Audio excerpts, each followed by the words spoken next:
And how many meetings were Welcome back to This Day Live, the Sunday talk show here on the Arise News channel. Now with me in the studio, I have Professor Anthony Kila, a Jean Monnet Professor of Strategy and Development and Institute Director at the Commonwealth Institute of Advanced and Professional Studies, CIAPS. And also we have Jide Ologun, a legal practitioner, national development advocate, and fellow at the Institute of Leadership Coaching and Strategy. Gentlemen, good to have you on the program today. It's good to be here. Quickly, we have had two guests. First, we had Chuks Emeka speaking about GAMCO, that is the body that the president has put together to deal with the issue of transmission. Capacity, over 13,000 megawatts, but we can't even do up to 5,000 megawatts.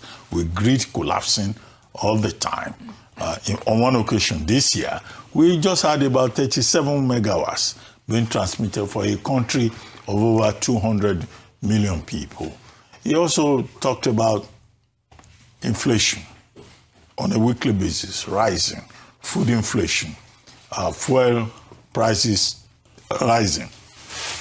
Now that we now buy fuel at 1,200 naira, and it could even go higher now that the spot price of Brent crude has gone up. So all of those economic hardships that we are now having to confront due to the crisis in the Middle East, a war in which we have no major stake. And then, of course, we had Ambassador Joe Keshi talking about the posting of the ambassadors, talking also about the Middle East crisis and developments since last week. He was here last week, so he was here again today just to follow up on developments, Congress indulging President Trump and all the other geopolitical issues about sovereignty, and Trump saying boldly that he must have a say on who becomes the next leader of Iran. And then, of course, the regional crisis accounted for by that crisis initiated by the U.S.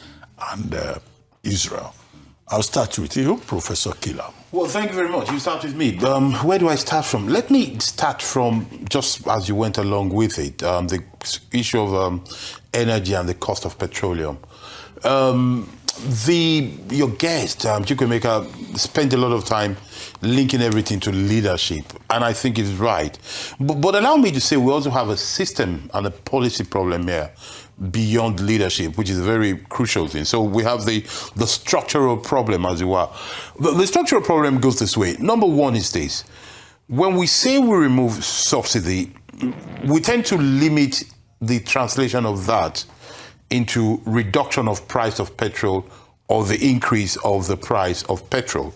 But it goes beyond that. What it means, which, we say it in theory, what we now see in practice now is that the removal of subsidy means that the Nigerian price at the pump will react immediately to what happens in the world. It will react to the real price of petrol. Whereas when there was subsidy, we had an quote-unquote artificial price, a price which was fixed by ourselves because the government was paying for the difference. Once we remove that blockage, we're now exposed to it, and that is what we're seeing now. The only reason why we might not be exposed to it, at least immediately and perhaps ever, is if there is a strategic management for reserve. To say, for example, that we make a conscious decision, government, traders, and everybody, to say, we're going to stock up our storage for 2 weeks, 21 days, 30 days. And everything we buy after that will be to top up what we have, so that whatever happens in the world, we can be covered for 30 days. That is something that can be applied. To simplify it for people, this because we have power stability problem. It's the same way where in your house you have 2 kegs Or some people have 3. People like Ruben Abati have very big ones. But normal people have small kegs where you buy 2, so that when you pour one, the one you're going to buy is not the other one that is on floor. You just refill it. Nigeria needs to have more kegs for reserve like that. And at the moment, we're not having it. And this is part of the things I criticized when the fuel subsidy was done. There was no strategy for moments like this. It wasn't there. And it's not like these things are not there. Some of us mentioned it. It's just that they did not listen. And this is the price we're paying today. The increase is almost inevitable because we're exposed to the price of the market, so that increase must come. When I was listening to the program, I was shouting, okay, when they said there's nobody on the panel of thank you for measuring that out. So that solves the problem. But I see the point Chukwemeka is trying to make, that experts are not in the right position. I am not one of those people who blindly shout for technocrats. I think it's good to have people who are knowledgeable. Not because politicians are sinners and not others, and others are not. I think because there's something we lack in this country.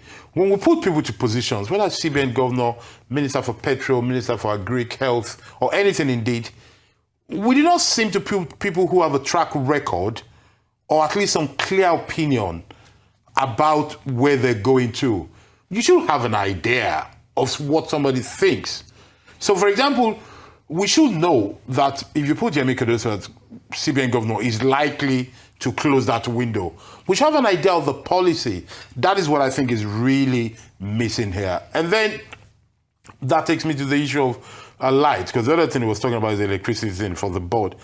I don't know. I think it's a big problem. It is on record that this president has stated that if he doesn't resolve this problem, they should not vote for him. So I think we have 1.5 or something years for him to resolve it so that some people can vote for him. Let's see how he's going to do that. But if the grid keeps collapsing, it makes it difficult. Then we go to the issue of Iran, I think, which is an ongoing thing. They say Donald Trump wants to be part of who chose the government of Iran. That's the level of pure madness we've gotten ourselves to. It is true, this must be said, in fairness to Donald Trump. It is true that most strong countries, USA, UK, to some extent France and some other countries, the old Soviet Union, they used to try to play, influential role in domestic politics of other people. They call it international politics. But the thing about Trump is that he's so unsophisticated. Some people will call it natural, but he's so simple. He lacks the sophistry of world politics. He just says it. His own idea of democracy is measured in barrel of oils. He seems to, if you notice everywhere he's gone to, including Nigeria, there are places that has petrol in them. He doesn't disguise his greed or his sense of being a bully in any way. No matter, this is not even content. It's just a style. He's a man who says, I'm stronger, I'm taller than you. And, I think he has the language of a 12 years old, a very unsophisticated teenager. Those ones that, viewers, if you remember your school days, Donald Trump has the language of those boys, maybe girls, I went to a boys only school, of those boys who are very tough on the playground, but very dull in the classroom. That's the way Donald Trump comes across, and that's the problem we're having here. Ambassador Kechi quotes Colin Powell. Trump does not read very much, and certainly not the likes of Colin Powell. So you shouldn't expect to juxtapose the sophisticated Colin Powell, who is a president that America almost had, but never had. It must be on record that Colin Powell is one person that refused to be American president. He was offered the ticket. He was sort of encouraged to run many times, but his worldview was so sophisticated and so nuanced that he thought that was being a wrong path. Trump does not read that. Trump reacts based on what he wants today, and that is the reaction. I think Iran is going to continue to, we say fight, but in reality, Iran is going to continue to resist as long as they can, because they find it's an unjust war. And I've just committed an error. We keep calling it war, but in reality, it's the invasion of Iran by Israeli and the USA. We come back home to close the matter. The issue of our representation on the foreign TV by the interview, I call it the Bwala Debacle. Ambassador Kechi, he blames everybody. He blames the media. He blames this thing for for not being prepared. I want to sing upstream against the chorus, and I want to say directly that I blame President Bola Tinubu for what happened to Daniel Bwala the other day. I blame him because we should look at the cause of it. If Bwala was not been appointed spokesperson, he wouldn't be there to talk. I blame President Bola Tinubu because of all the people in the world, you go and appoint as your spokesperson somebody who has insulted you severally, somebody who has been very viciously against you. Is it because you do not have anybody among those who are loyal to you that will serve with you that could be spokesperson? Or is it because deep in down you're a masochist that to get your attention somebody needs to insult you first? That is wrong systematically, and nobody's going to say it. I take on the responsibility to tell the president that that was the wrong choice. If for any reason Bwala has impressed him so much, the other positions to have given him, not the face of it. Okay. You also listed the ambassadors. This I must say. I disagree. It is wrong to send people out before you get agreement. The right thing to do is to get agreement before you put their name out. You say, what stand out? Decision has been made, but I remain on record that the idea of choosing a former INEC chairman to be ambassador in less than 2 years after the election is wrong, is bad for institution, and is a bad precedent. Okay, except that, the appointment of Daniel Bwala. Yes. Look, it shows that the president is large-hearted.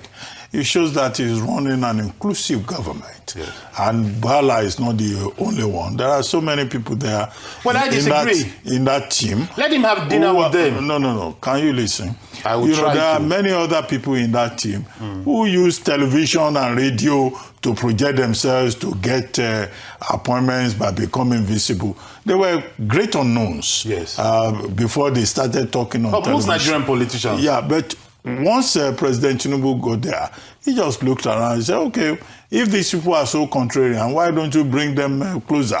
What you now do on the job is a question of your own competence. What is that Yoruba saying? They can help you to get a job, but they cannot do it for you. It's up to you to measure up and do the job. That, I think, is where the problem is. I disagree with you, but let Ologun talk. Thank you very much. So I pick it from there, and I will anchor it on meritocracy. Fine, it may be that the President and Commander-in-Chief of Armed Forces, Asiwaju Bola Ahmed Tinubu, is out to pick some to represent him for political gains. But your government is being represented out there.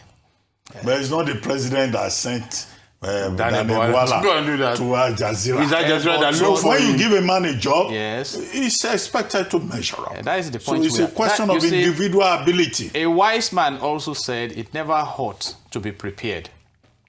And the ball is in the court of the president, because this is an issue that concerns the image and reputation of Nigeria and the quality of how meritorious the processes are. You see, and we have always advised, and this is a purely public relations issue. I know. Everything has to be about public relations. The president would have consulted my president, Dr. Eneliaku. Now who should I choose? Then who can do this job for me? That is, if what you are out to achieve is like what Lee Kuan Yew was out to achieve for Singapore. He needed to move Singapore from a third world country to a first world country. So it was not compensational in any way. It was who could do the job. And that is why we talk about meritocracy, pragmatism, and ethical engagement of challenges. So that advice is there. And of course, amongst the ambassadors that have been sent out, we also have a similar case of someone who once abused the president, and the president who is that? With the large heart. Name and shame. Name. The president with the large heart, okay, despite all you've said. But I think you refer to him or mockery. And this large heart of the president, Nigeria is not his personal estate. Let us not use his large heart to compensate people. It's an institutional issue. If you have, look, we need to let people know that tomorrow matters. There should be consequence. If you say things, you should meet it in front. If you act in a certain way, there should be consequences for it. Professor Kila, you can't argue against inclusivity no matter how I they can. fight. If inclusivity is going to damage the reputation of the principal, there is a problem. No, it's inclusivity. It is a wrong inclusivity. The president is the leader of everybody. Hey, he's not imperfect. On this one is wrong.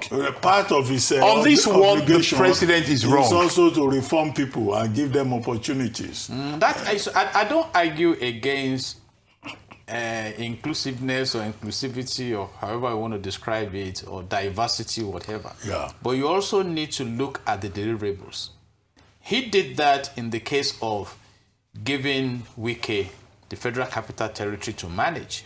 Wike is not an APC member. And he appears to be delivering on that mandate. So what, like when he got to Yerima, when he went to Yerima. So what we are saying is that look at the bigger picture. What purpose do you want to achieve? Ambassador Keshi was talking about the book of Colin Powell, written in, that should be 1995, you know, My American Journey. Yes. He spoke about vital national interest, you know, and the second point is clear, attainable objectives. What do we want to achieve with this move? Then you talk about last resort.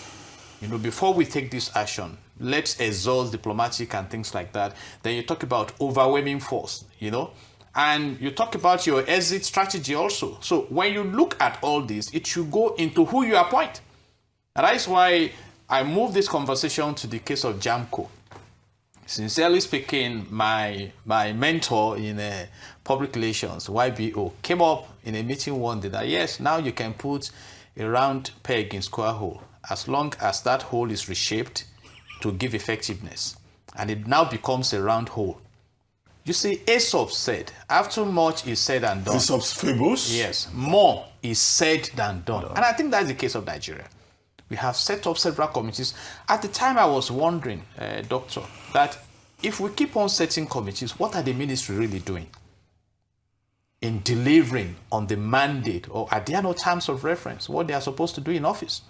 This grid collapse has been going on, and we look up to this present group to bring a solution. A country that does not achieve sustainable energy for the economy is not moving in the direction of prosperity, particularly when historically Nigeria started this energy project as far back as 1896.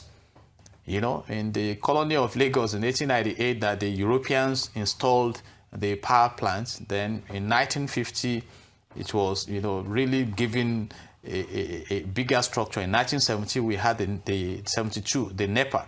And in 2005, the PACN, until where we are right now. And after all these years, even from the seasons before getting political independence, we have not been able to achieve what we deserve as a nation. So, and it's affecting the economy.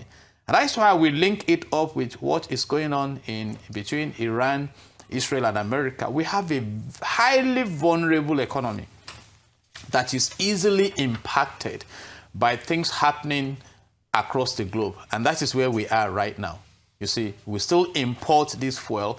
I'm just imagining that when the fuel subsidy was removed and the windfall that followed it got invested in reviving, even if it's building a fresh refinery, even one for Nigeria, how well would we have been able to cushion the impact of these external shocks on Nigeria? Because, and like the Get rightly mentioned, the government is likely to gain because the price of Brent crude has gone up. But what about the citizens? Now the inflation is back on the streets. You see, so we need to sit back and look at the concept of prioritization. Where do we put our money? Let's develop capabilities so that we can withstand some of these shocks. It's not all the countries of the world that will be shocked by this. Then what is our production capacity? You know, we have read about even mortgaging the crude of Nigeria for loans that have been borrowed, mortgaging the future. Even the Dangote refinery that we have here in Nigeria, can we supply all his crude needs? So those are the issues. We need to look at solid engagement of our challenges in the country. Otherwise, whatever happens out there, definitely, will shake us negatively here. And I pray, like you did, Doctor, that a quick attention is given to what is rearing its head right now, particularly as 2027 is coming up, because out there, people are going to feel the heat, seriously. And, Prof, Doctor is on inverter now, you were talking about jerry cans and that man was like asking that. yes, inverter. Let's leave the Abati household. He's How's that thinking of the matter? migrating to... He and the villa on the same lane. And of course, we cannot exonerate the states. Look at what Abia State is doing with the Nigeria Act that was signed in 2023. So states also can invest in that sector and empower their environment to attract direct local and foreign investment. So we must focus on developing this country. And on that advocacy, I stand. Okay, fair enough. Well, let's talk about education. The federal government of Nigeria has imposed a 6-year moratorium on the establishment of new tertiary institutions, including universities, polytechnics, and colleges of education. The Minister of Education, Dr. Tunji Alausa, says the moratorium is aimed at improving the quality and sustainability of existing tertiary institutions, particularly private universities, while admitting that the demand for higher education remains high. He said most institutions are struggling with sustainability challenges. He says it forms part of reforms in the education sector approved by the Federal Executive Council. The minister also announced the Federal Executive Council's approval of amendments to the National Postgraduate Medical College Act to recognize medical fellowship qualifications as equivalent to PhD degrees. Now, let me come back to you, Mr. Logun. Many have complained in the past that we should deepen the quality of institutions we have in the country, whether you talk of the public sector or the private investment. And the 6-year ban should give us that leverage to focus on how, even though we cannot even absorb all the candidates that are seeking to gain admission into the university system. So how do we handle that? And then this is a season of reforms, except that we hope that there will be a thorough follow-through so that at the end of the day, just like when former President Muhammadu Buhari shut the borders to develop the local capacity for production, at the end of the day, even he himself confessed that no result was achieved. So we need to follow it up as a project to look at the impact, evaluate the effect, and hopefully it should give us a positive one. And I hope that before coming to this decision, that there was a strong stakeholders engagement, because the last time Dr. Lausa was here, we engaged him on this issue of ASU and everything. And of course, brilliantly, he dropped on the table that there was an extensive stakeholders consultation. And I hope that has also been done now. And whether you like it or not, education is the bedrock of national development. So we should put a huge investment into that. And beyond the ban, can we look at revitalizing the education infrastructure and the welfare that we have in that sector? So anything that will improve our profile, I go for it. Professor Kila? Well, I think, to put it politely, I would say this policy, this minister has come up with something that I think he probably has good intention, but I'm not impressed by what they've put out there. To be very brutal, I think it's a terrible idea, this idea of moratorium, because let me put it this way. Now, what are the issues on the table? Diagnosis of the problem. The diagnosis of the problem is that we do not have enough university places, and the universities we have are not good enough. That is the crux of the problem. What is the solution that the ministry, the minister, and the government is proposing? Let us stop people from creating new universities and try to up the game of the one now. We do that by doing what in the middle of it, precisely? What, as the new people coming in, got to do that would destroy what we have. You see, we take it lightly. I did not do my bachelor's degree in Nigeria. I did not study in Nigeria. But I meet people and I see them saying they're doing philosophy or they're doing English, but they wanted to do law. And so JAMB gave them this and they did that. And I think because we're used to it, we do not understand the gravity of a third party determining somebody's career for them. It seems normal for us. Let me tell people, it's not normal, it's a terrible thing. That is how we have frustrated professionals in their job, because they're doing what they not dream to do. That is why you have people who are teaching and are not happy to be teachers, because it's a management job. This idea of government determining people's life is an aberration. It's not normal, that we need to stop. If we have problem of enough places for people to get to universities, what we need to do is to build more. And streamline the process of admission, encourage diversified mode of learning, online, open universities, remote universities. If we have problem with the quality, what we need to do is to come up with a framework that will ensure the quality is sustained. You do it for existing people who are not doing well, and you raise the standard for those one coming in. You do not tell them they're not coming in. You see, we don't tend to have a holistic view, a bigger picture of what one policy might say to the rest of the segment of the rest of the world. So imagine somebody who's a Nigerian somewhere in the world that is talking to international or indeed national partners on a project in Nigeria. And perhaps they're having lunch or dinner in one club, restaurant, in a house this evening. And this news pop along. And somebody realizes that you live in a country, or you're inviting me to invest in a country where one minister, one government can just come to say, I put a moratorium on something for 6 years. What if they just bought land? What if they started to deploy some kind of money? I argue no government should have the right to make this kind of law, but it is not something you can enforce by law. It is a mindset.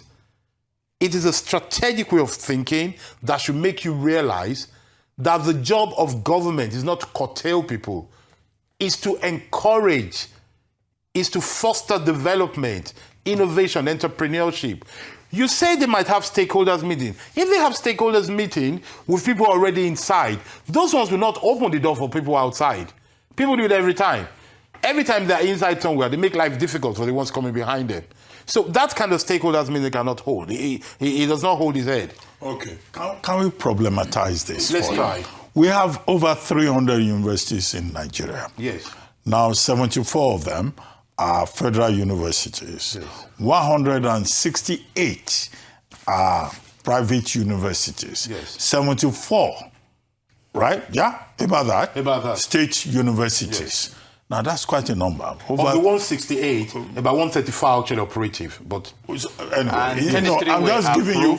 No, he's giving us the full picture. The establishment of universities is by act. Yes. You get license. You get license. So that's the figure you have in Nigeria. Yes. The exact number is 309. Yes. Now, the reason for the proliferation was because, you know, many of these universities, many students could not get into universities. Yes. But that's not the case now. Now, the problem here is that many of these universities do not have carrying capacity. Most of the people who are calling themselves lecturers, professors in Nigerian universities today would never have been employed in the proper... as an academic in my time. Yes. They would never go there. But most of the brilliant people, you know, they left the university system and went into private sector. And broadcasting. Well, please. So the system had to make do, you know, with what they could get. At the same time, another problem is that it has become something of an ego for a politician or a minister or some roadside contractor who got an opportunity to get close to government to go and get a university license. And then they start up these universities. These universities have nothing to offer. When I see some graduates, I ask them, who was your teacher? Who is that? Yes. So you can't be taught by nincompoops who themselves are students that still need to be taught. And then you say, we can have more universities. Where are those intelligent people who are going to teach in those universities coming from? So the same Nigerian problem that we have has been replicated. my own opinion is that, look, the moratorium is useful.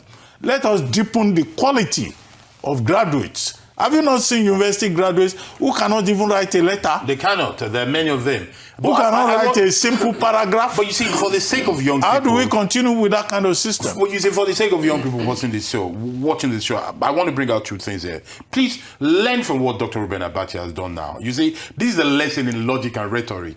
He started by saying, let us problematize the issue. Follow that step. Then he went on to break it down. That is intellectual thinking. Yes, you left academia for broadcasting. You're one of the people that got I didn't leave for broadcasting. I left for journalism. Okay, you left for journalism. But anyway, you left. It was circumstantial. Circumstantial. Okay, if I want to go back, I can always go back. You're welcome. You owe me some lessons. You're welcome to go back. What am I going to When you came back from Oxford, you didn't come back. We had an agreement. You didn't follow, but we'll go ahead. You should come and teach one of these days with us. But he's very welcome. But here's the point. I completely agree. I totally agree with your diagnosis of the issue. We have people who should not be in the business of owning university, owning it. That is true. We have a certain proliferation. That is true. We have people who are not qualified to become lecturers and are called lecturers. That is true. But the moratorium does not solve that. What is going to solve it is for us to all agree. Now the stakeholders thing can come into place. Let us set standards. Let us make it a view to say we want to make our universities great again. Back to the days of the great universities of Nigeria and say, this is a standard we want to create. And to do that, we need to look at 4 issues. We need to look at people, structure, finance, and curriculum. We now need to pick those 4 pillars and say, how do we manage them? Finance will allow us to attract and retain the bright minds, and it's osmotic, it's a kind of osmosis, and send out the bad ones from it. Structure will allow us to build what we want to build well. Curriculum will allow us to create content that would let us reach what we want to reach. By doing this kind of reform, we will attract more people to the system, because now we should bring in bankers and investment people who can show us how to invest in education and do it. Let me break something for you. My institute, together with the Commonwealth, in April, we're doing a workshop for university leaders about revenue generation and funds in universities. And these are the issues we're going to be looking at. The way to look at it is not by fiat. Nothing has been solved in this world by moratorium. Look at the history of humanity. Moratoriums don't work. What works is sitting down, looking at the problem and setting standards. I feel your frustration because, I've read your writing. Dr. Abati is somebody who loves brilliant ideas, who loves education, who loves epistemology and eruditism for knowledge's sake. You're right, universities don't give out. But let us look at something. We blame these graduates. People at home, look around you. How many people have been taught how to write a complaint letter throughout their life? There's so many things people are not being taught. So we can't even blame the people for not knowing it. And this is a question that we must ask. A graduate that does not even have a set of favorite lecturers, people who have touched their life, that is a problem. Look at clerics, pastors. Their fellows dress like them. Our students don't even respect their graduates anymore to try to dress like them, to try to look up to them. This is part of the problem we have, and we need to look at it. But I agree that the education sector is in a dire state, but moratorium is not the solution. Mr. Logan, do you have any? Yes, Prof spoke about standard. I think the standard remains globally. What we need to work on is equality. And there must be investment into it. And that is why I also said, after talking, let there be action. What are the goals? I was in the US on vacation, and we went to one of the universities. And our daughter called me, Daddy, that they've taught us to produce cement. Year 2, civil engineering. I was stripped. They brought the equipment and everything to school. And we got to a point, she pointed at a tall building, that whole building is dedicated to solar research. And I said, great. So that is what we should be looking at. You see, I did a history of education. At a time in Nigeria, those who were sent abroad were those who could not cope with the quality of education within the Nigerian university. So just to cover up that shit, you say you go abroad and study. They couldn't pass. So there is that need for the government to appreciate the power of education and do what I call rejig in the wealth distribution. What percentage of the national wealth do you now channel into developing the education infrastructure? And that's why many lecturers are jumping out of the country. And Prof, I must commend Doctor that he did not japa from Nigeria. He's still in Nigeria. Or he japa within Nigeria. Adding value. You know, and I think it's critical. You see, I watched a documentary on Sheikh Zayed, and he said that wealth is not money, but developing people. It is. And that was the spirit he engaged in developing the modern UAE. The from UAE. a desert Look, to, the you know, UAE so- people, they're not in the Commonwealth. They're telling us to come and open a center in the Commonwealth. We're telling them, no, you are not part of it. They say it doesn't matter. We like what you're doing. That is visionary leadership. Okay, well, very quickly, let's talk about security. We've talked about education just now. Now, suspected Boko Haram and ISWAP terrorists on Wednesday launched a coordinated assault on the 82 Div Task Force Battalion, military base in Goza, local government area of Borno State, abducting more than 100 women and children. They burned down homes, armored vehicles, and businesses. Many residents were reported to have fled to nearby towns, leaving affected community of Ngoshe largely deserted. Senator representing Borno South, Ali Ndume, confirmed the attack and called for intensified military operations in Sambisa Forest and Mandara Mountains to check the resurgence of insurgency. Well, Professor Kila, let me come to you this time around. Now, I thought the Americans are here. I thought we have this cooperation with the Americans and to locate, the cells of the bandits, the terrorists, the insurgents, and to bomb them out of existence, as many Nigerians are requesting. But yet, one after the other, either is in Kogi State or is in the upper part of other states, you keep hearing reports about people being killed, people being abducted.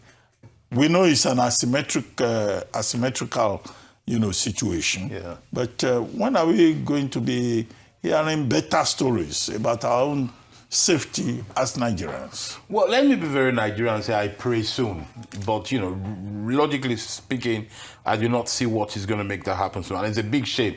When the Americans came, I sat on this chair and I explained that why I was not impressed by the arrival of the Americans, and some very thoughtful people went to social media to call me different kind of names. Good luck to everybody.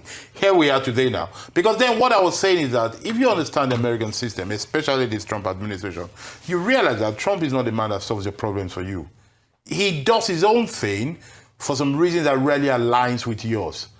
But what have we gained? What has happened since Trump's intervention? We've had ambassadors nominated. We've had a state of emergency declared. But those things are not enough, because the crucial thing that will affect the fight against insecurity are 3 or 4 things that we've not done. Number one very crucial thing is that the government so far, this government and the past government, have not turned inward to look at people of power in position that are near government, are powerful in the society, and that could be colliding with terrorists. They need to send that strong signal. We need to have a blitz where some untouchables are arrested for collaboration with terrorism. And then they should be quickly tried so we can see what we're talking about. We've not dealt with finance seriously. The ammunitions that they use, the money for mobilization and logistics, are sophisticated financial issues, which is not about bombing itself. We need to deal itself. And contrary to what people say, we need more boots on the ground and more bombs. I believe in boots, bombing, shooting terrorists, and Nigerian state is not doing enough of that.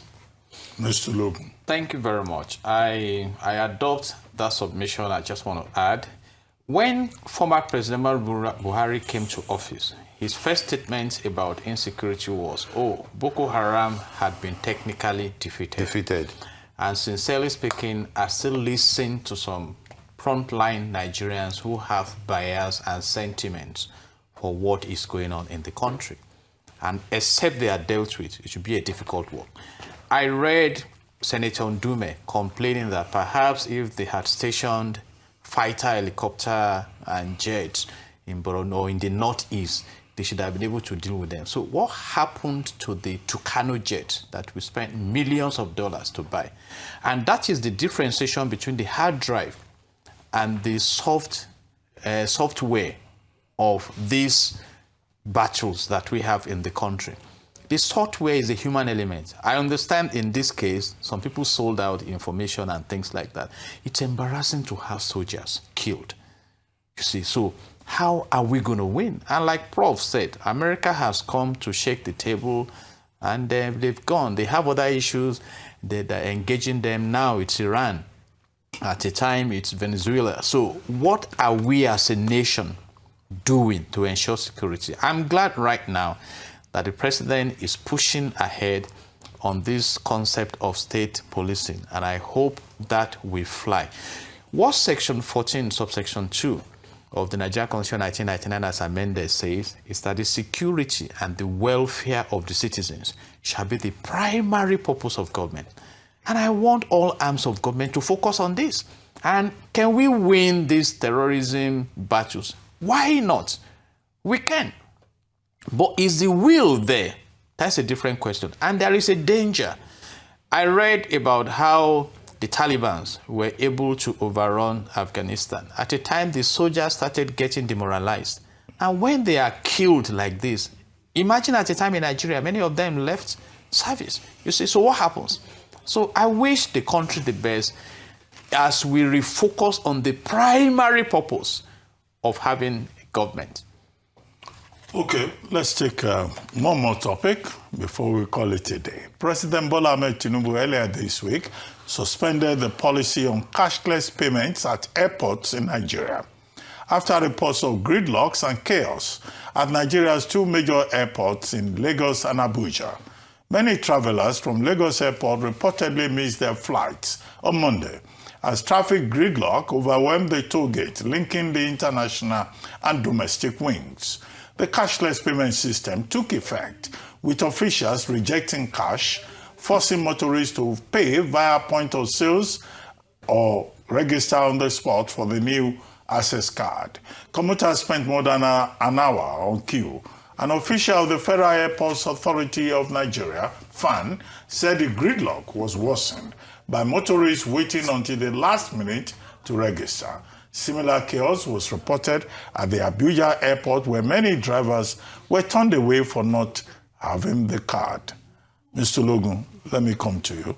They have now adopted a hybrid system until they are able to work out the common sense of what they're trying to do with cashless payments. And I take it from the airports. common sense. You know, when Nigeria changed the Naira, you saw what happened during Emefiele, huge crisis.